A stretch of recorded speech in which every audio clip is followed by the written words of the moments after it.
Ok, alors on va passer à autre chose. Vous avez des images dans ce document et il y a dans les images certaines parties qui sont très claires, voire même c'est blanc.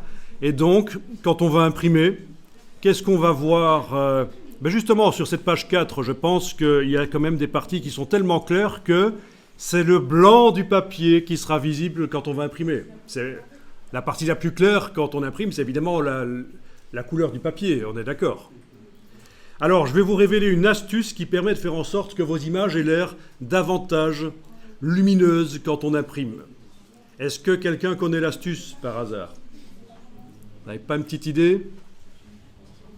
Cette astuce va consister à mettre partout dans le document, sauf sur les images, un gris très clair qui va ternir le papier. Et en comparaison, les images vont être beaucoup plus lumineuses. Le blanc des images va paraître beaucoup plus blanc. Vous voyez?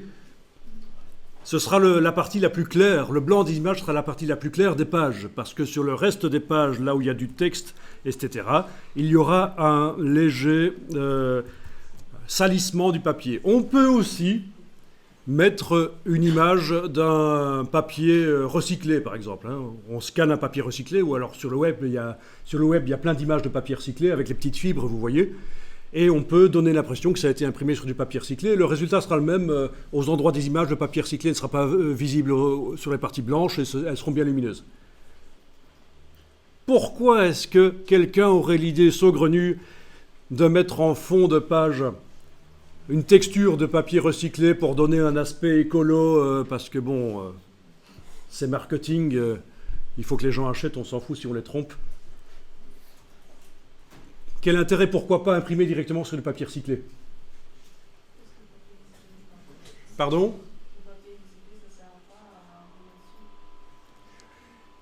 Ça ne sert pas à imprimer dessus le papier recyclé. Vrai et faux, il y a du papier recyclé spécialement pour imprimer dessus. Vous recevez régulièrement des livres où il est indiqué imprimé sur le papier recyclé. Donc on imprime sur le papier recyclé. De un, ça pose des problèmes à l'imprimeur parce que ça a tendance à encrasser le matériel. De deux, et de manière assez surprenante, il est plus cher que du papier nouveau. Parce qu'il y a eu plus de traitement. Donc ceux qui utilisent du vrai papier recyclé, d'abord il l'indique bien. C'est pour des raisons écologiques, vraiment pour mettre en avant le fait qu'il participe à la protection de la nature. Parce que le papier, on ne le sait pas, parce que vous n'êtes pas vraiment dans le milieu, mais le papier est un très gros pollueur au niveau mondial. La fabrique de papier, ça se fait avec du bois, évidemment, et ça nécessite beaucoup d'eau. Il y a des articles, des documentaires qui contredisent le fait que l'industrie du papier est polluante, mais c'est quand même... ça l'est moins qu'avant, parce qu'avec Internet, les gens consomment moins de papier. Mais c'est quand même gros, l'industrie du papier. Alors, ben, on va faire ça, mais pas du papier.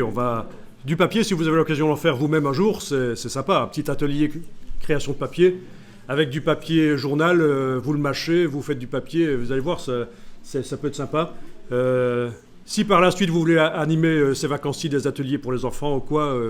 ou même pour des adultes, ça peut être sympa cette idée de fabriquer du papier. Ça ne s'improvise pas, il faut apprendre. Mais non, ce qu'on va faire, c'est mettre en fond de page ce qui va ternir. Alors, on va aller dans la palette des pages, justement.